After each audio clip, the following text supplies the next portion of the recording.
ہمیں کس سائڈ پہ لے گئی؟ جو بیوٹی پارلر پہ 15,000 یا 25,000 دے کے آئی ہے وہ وضو کر کے اسے ضائع کرے گی؟ اس کا تو 1000 بار وضو ٹوٹے وہ نہیں کرے گی وضو. کیوں کرے گی؟ یہ چیزیں ہمارے اندر بے حسی بے غیرتی پیدا کر رہی. یہ انگریزوں کی چال تھی. آج ایسے کلپ بن گئے بالوں میں لگانے کے لیے کہ 10 دکانیں پھر کر جس لڑکی نے ایک کلپ خریدا ہے وہ چاہتی ہے کہ اس کو چھپا دے دوپٹے میں. سوچنے کی بات. وہ اس کلپ کو دکھانے کے لیے دوپٹہ سر سے اتار دے گی. ایک کلپ کے لیے دوپٹے اتر گئے.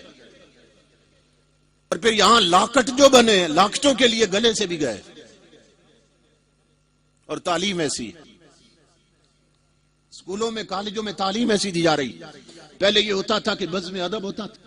ہر ہفتے اسکولوں کالجوں میں بچوں کو بچیوں کو سیرت رسول عربی پر تقریریں لکھ کے دی جاتی تھی. وہ تقریریں کرتے. اور اس وقت صورتحال یہ ہے کہ ہماری بر اعظم ایشیا کے سب سے بڑی یونیورسٹی پنجاب یونیورسٹی لاہور اس میں ڈانس کی کلاس شروع ہو چکی. یہ پرویز مشرف کے دور سے ہوا.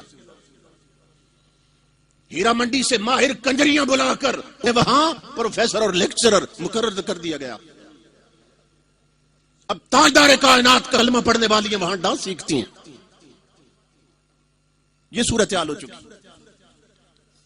امام الانبیاء کے غلاموں یہ وہ ساری چیزیں ہیں جن پر توجہ کی ضرورت ہے.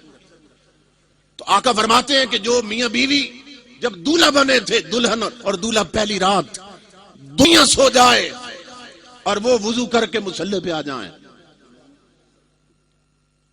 یہ بتانا چاہتا ہوں رب کس طرح خوشی میں شریک ہوتا. اللہ فرماتا ہے فرشتوں مجھے اپنی عزت کی قسم ایسا کرو تو میں حکم دے رہا ہوں میرے عرش پہ نئے سرے سے چراغاں کر دیا جائے. یہ چھوٹی سی بات نہیں. یہاں چراغاں ہوا ہے نا تو وہ شادی کیسی عظیم شادی ہوگی کہ بندہ شادی کر رہا ہے چراغاں خدا کر رہا. اللہ فرماتا ہے میرے عرش پر کن دلوں کے نقشے بدل دیے جائیں ڈیکوریشن کا انداز بدل دیا جائے. نئی سیٹنگ کر دو میرے عرش پر فرشتوں. فرشتے عرض کرتے ہیں مولا کیا ہونے والا؟ اللہ فرماتا ہے ہونے والا نہیں ہو چکا ہے. زمین کی طرف دیکھو دو دولہا دلہن سارا کچھ بھول کر میری خاطر مصلی پہ آ گئے. انہوں نے آج جذبے اپنے میرے ہاتھ میں دے دیا. ان کی پیشانیاں میرے دروازے پہ جھک گئیں.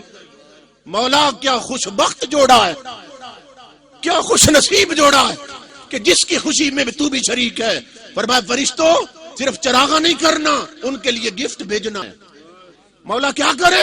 آواز آتی ہے جنت میں جاؤ میری رحمت کی ایک چادر لاؤ میرے فضل کی جھالریں لگاؤ اور لے جاؤ زمین پر جہاں دونوں کھڑے ہیں اس ایک چادر میں دونوں کو لپیٹ دیا جائے.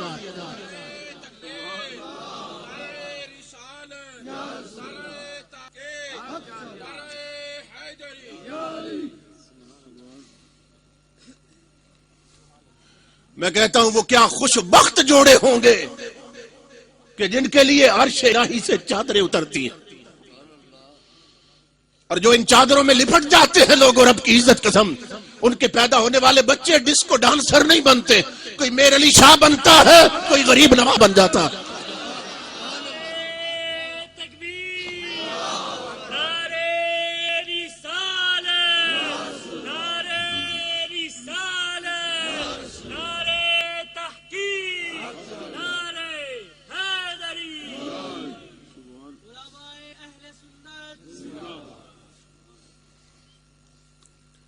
یہ اس طرح اولاد سیدھے راستے پہ چلتی ہے.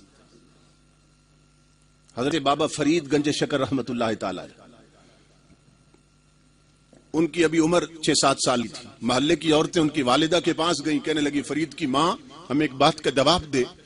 تیرا بچہ ہمارے بچوں جتنا ہے عمر ایک ہی کنویں کا پانی پیتے ہیں ایک ہی زمین کا اناج کھاتے ہیں پھر اتنا فرق کیوں ہے کہ ہمارے بچے سارا دن گلیوں میں آوارہ گردی کرتے ہیں گلی ڈنڈا کھیلتے ہیں